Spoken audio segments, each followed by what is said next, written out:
On est déjà quasiment tous déjà passés par là au moins une fois dans sa vie, une séparation amoureuse, un deuil amoureux, qu'est-ce que c'est? Par quelles étapes on passe? On va regarder tout ça aujourd'hui. Mais avant de démarrer cette vidéo, je voudrais me présenter, bien sûr, pour celles et ceux qui ne me connaissent pas. Je suis Thomas Siksik, votre love coach et conseiller sentimental. Alors, j'aimerais que vous me laissiez un max de pouces bleus sous cette vidéo pour m'encourager et pour diffuser cette vidéo au plus grand nombre. Alors, une séparation amoureuse, bien sûr, c'est toujours délicat, c'est toujours difficile à vivre et c'est tout à fait naturel puisque, évidemment, c'est une page de votre vie qui se tourne. On passe un petit peu par toutes les émotions, tristesse, colère, culpabilité, jalousie, peur aussi parfois. Et même si chacun vit la situation différemment, eh bien, les étapes du deuil amoureux, elles, sont souvent les mêmes d'une personne à une autre. Alors, on va regarder un petit peu les différentes phases par lesquelles on passe. On n'a pas trop le choix quand on vient de se séparer. Eh bien, c'est dire au revoir, en fait, à une relation amoureuse qui a marqué notre vie. On a passé du temps avec cette personne. Et il ne s'agit pas seulement, comme on pourrait le penser, de ne plus penser à une personne qui fait battre son cœur, c'est apprendre finalement à vivre sans elle. C'est apprendre à oublier tous ces petits moments, toutes ces habitudes du quotidien qui sont ancrées en nous, toutes ces choses qu'on faisait ensemble et qui étaient étroitement liées à notre histoire de couple. Alors, si vous viviez ensemble, évidemment, il est nécessaire de déménager. Si on avait l'habitude de partager aussi des tâches du quotidien, il va falloir réapprendre à les faire tout seul. Sans oublier aussi les gestes d'affection. C'est assez pénible de se retrouver du jour au lendemain sans geste d'affection de l'autre. Donc, vraiment apprendre à vivre sans l'autre, finalement, déjà dans le cadre privé, mais aussi dans le cadre public. Pour faire ce deuil, d'un point de vue émotionnel, eh bien, ça se fera évidemment pas en une journée, ça va demander du temps et voire quelques semaines. En fait, tout dépend des personnes, chacun est différent et chacun va passer plus ou moins de temps à chaque étape que je vais vous décrire juste après. Le deuil amoureux, il est souvent comparé un petit peu à la perte d'un être cher. Donc, c'est pas quelque chose qu'il faut prendre à la légère. D'ailleurs, d'un point de vue scientifique, il y a des nouvelles études assez impressionnantes qui ont démontré que le cœur, le vrai cœur qu'on a, se déforme. Il s'allonge face à la souffrance de la perte, face à la rupture amoureuse. On a le cœur finalement qui prend une forme allongée et qui s'étire un petit peu comme si on était en train de le déchirer. Alors rassurez-vous, rien de grave au niveau santé, niveau physique, mais ça agit aussi directement sur notre corps, donc c'est pas rien. Donc dire adieu à quelqu'un, ça fait toujours souffrir, évidemment, sauf que la grosse différence réside dans le fait que vous avez bien souvent une part de responsabilité dans cette rupture. On a toujours une part de responsabilité, même si l'autre a fauté, si c'est vous qui avez pris la décision de rompre, il y a toujours une part de quelque chose à améliorer, quelque chose qui n'a pas fonctionné, quelque chose qu'on a raté. Il ne s'agit pas de culpabiliser, évidemment, surtout dans ce moment difficile, mais parfois on se sent coupable, on a la confiance en soi souvent qui est ébranlée. C'est pour ça que je conseille souvent aux personnes que j'accompagne et que je coach de suivre un programme spécifique pour retrouver une bonne estime de soi, une bonne confiance en soi suite à une rupture amoureuse. Voilà.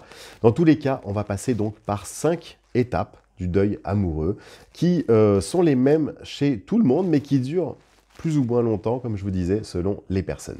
La première étape du deuil amoureux, c'est évidemment la souffrance. Pas très cool, mais elle est dévastatrice, évidemment. C'est celle où on pleure, où on sort les Kleenex et on n'est pas bien de la journée. Souvent, c'est encore pire pour celui qui subit, entre guillemets. Il y a celui qui entreprend la démarche, où là, on ressent évidemment la douleur, clairement, au fond de soi. Et ça fait tellement mal qu'on a l'impression que ça va durer pour toujours. Dites-vous que c'est temporaire et que ce n'est qu'une période si vous êtes en train de vivre, en tout cas, ce genre de rupture et de séparation amoureuse. Donc, voilà, souvent, on se retrouve un petit peu en mode panique et on n'a pas les idées très claires. On se dit que ça n'a plus aucun sens, que, voilà, on ne sait plus où on va, ou on ne sait plus quoi faire, que tout ce qu'on fait, même notre travail, quand on va travailler, etc., tout ça, finalement, voilà, n'a plus aucun sens. On le faisait pour le couple, pour son amour. Et bien souvent, on a du mal à imaginer la suite tout seul. On a les idées noires, on se dévalorise parfois. Et on est, en fait, tout simplement, ça s'explique en état de choc, hein, au niveau psychologique. Voilà. Donc le but, vraiment, dans cette première étape, ça va être de retrouver la paix et la sérénité intérieure et ne pas se laisser emporter par ce flot d'émotions négatives. La deuxième étape, les amis, du deuil amoureux, c'est le sevrage. Bon, on commence à rentrer dans une phase, après la tornade d'émotions, on va plutôt apprendre à cheminer tout seul, d'accord? En tout cas, pour un moment, je vous le souhaite. Donc, on éprouve finalement un véritable manque de l'être aimé, et on se sent presque comme amputé d'un membre de son corps. Quand vraiment l'amour était très fort, on a l'impression presque, voilà, d'avoir une partie de soi qui nous manque finalement. Et à ce stade, bien souvent, en tout cas les personnes que je coach qui sont à ce stade, bien souvent commencent à repenser à leur ex et se disent que peut-être qu'il aimerait reprendre contact ou que l'ex reprend contact pour redémarrer cette histoire à nouveau. Donc parfois on arrive à surmonter l'absence, parfois c'est plus difficile, mais il est essentiel d'apprendre à vivre en tant que célibataire pour avancer dans sa vie, d'apprendre à vivre pour soi et de se recentrer sur soi tout simplement. La troisième étape, les amis, eh bien, c'est la culpabilité. On en parlait au début, d'accord? On se rend compte que c'est vraiment fini, on réalise, on a plus ou moins accepté, mais on est encore rongé par la culpabilité. On se dit que tout est de sa faute, on a des regrets, on se dit peut-être qu'on aurait pu faire différemment, on regrette un petit peu ce qui a été dit, les décisions qui ont été prises, etc. Et on finit par douter de soi.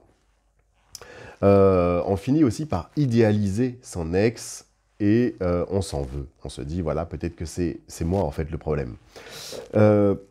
On en veut également, peut-être parfois aussi, à son entourage. Et on finit par l'idéaliser, se dire que son ex était parfait. Cette vision est évidemment faussée par le processus du deuil amoureux. Il faut en avoir conscience. Et c'est votre confiance en vous qui est ébranlée. C'est pour ça qu'on n'a pas les idées claires et qu'on ne se pose pas forcément les bonnes questions à ce moment-là. Et qu'on est tenté de retourner vers son ex. Mais on est amoureux de l'image qu'on aimerait qu'il ou elle soit, et non pas de cette personne. Voilà, on se dit que peut-être on n'a pas le droit aussi à l'amour, qu'on n'a pas le droit d'être heureux, qu'on n'a pas le droit de connaître l'amour. Bon, c'est pas vrai, bien sûr. La quatrième étape, les amis, du deuil amoureux, c'est l'acceptation. Elle est hyper importante, cette étape. À un moment donné, on va finir par relever la tête, évidemment, je vous le souhaite, et on arrête de s'apitoyer sur son sort. On est prêt à rebondir, on a envie de revivre, de reprendre confiance en soi et de vivre pour soi. C'est la meilleure étape. Voilà, on a envie un petit peu de repartir à zéro, de se lancer dans des nouveaux projets. On a envie peut-être de changer de coiffure, de refaire la déco de la maison, de changer de travail, de déménager. Bref, c'est un petit peu une manière de surmonter et de redémarrer quelque chose de nouveau. C'est un nouveau cheminement de votre vie, une page qui se tourne cette fois-ci définitivement, bel et bien.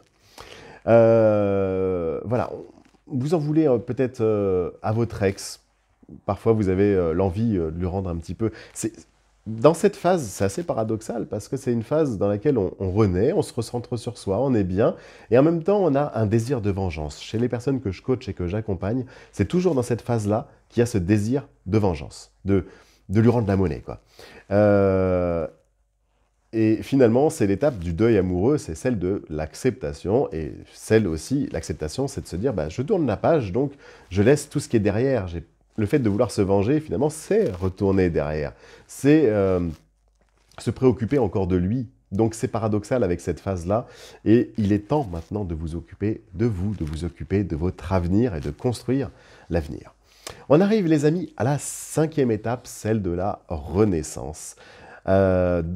Donc j'espère que toutes ces étapes vont être le plus court possible, en tout cas pour vous. Hein. Moi, les personnes que j'accompagne qui sortent d'une rupture amoureuse ou d'un divorce, eh bien, elles me contactent pour qu'on réduise cette période au minimum. On passe par ces 5 étapes en quelques jours, quelques semaines ensemble, parce qu'il y a des personnes qui souffrent, il y a des personnes qui vivent cela pendant 1 an, 2 ans. J'ai eu une personne l'autre jour, ça faisait 6 ans, elle est encore en train de faire son deuil amoureux. Donc vous voyez que c'est difficile et c'est surtout très douloureux. On n'arrive pas, il y a des personnes qui ont du mal à se relever et à bien se reconstruire. Bien se reconstruire, retrouver une confiance en soi d'avant séparation. Donc voilà, ça permet vraiment de prendre du recul, cette phase-là, elle permet de prendre du recul, de prendre du recul sur la situation de façon assez objective. On arrive à dézoomer, entre guillemets, et à comprendre un petit peu tout ce qui s'est passé dans cette relation. On reconnaît aussi ses torts. On se dit que, bah, évidemment, personne n'est parfait, on a des choses qu'on aurait pu faire différemment. Et on se libère peut-être aussi de la dépendance affective. On est tous plus ou moins dépendants affectifs, ça dépend des niveaux, bien sûr. La dépendance affective, quand elle devient maladive, quand elle vous angoisse, quand elle vous crée des crises de panique, etc., là, bon, il faut la traiter. Mais on est tous plus ou moins dépendants de son conjoint. Donc voilà, on tire les leçons de ce qu'on a vécu, on est plus en paix avec soi-même, on est prêt à ouvrir un nouveau chapitre de sa vie et on a l'estime de soi aussi qui réaugmente, on a l'esprit plus léger et voilà, la nouvelle vie est prête à recommencer. Donc voilà, après une rupture amoureuse, les amis, c'est normal d'être déboussolé, vous l'aurez compris, on a même une interprétation des choses qui est faussée par la douleur, par les émotions, par ce flux d'émotions qu'on a du mal à gérer, à la fois parce qu'on passe par la tristesse, la colère, le désir de vengeance, la culpabilité, parfois tout en même temps, et c'est très difficile à surmonter. Donc on passe par ces différentes étapes du deuil amoureux qui sont incontournables. On fonctionne tous pareil, les amis, quelles que soient les origines, etc. À partir du moment où voilà, l'amour est universel, à partir du moment où vous avez aimé quelqu'un, vous allez passer par ce cheminement-là. Enfin, pour arriver enfin à l'étape finale, celle de se libérer et pour se reconstruire, pardon. Voilà. J'espère que cette vidéo vous a plu, qu'elle vous aidera à avancer. Bien évidemment, si vous avez besoin d'aide particulière avec moi, je peux vous offrir, vous pouvez prendre un appel coaching avec moi, en consultation téléphonique ou en visio, pour que je puisse vous aider à réduire ce temps.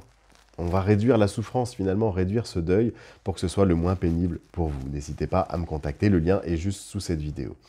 Je vous laisse, je vous dis à très vite, prenez soin de vous les amis, et je vous dis à très bientôt. Laissez-moi un petit like et surtout abonnez-vous à cette chaîne. À très vite les amis.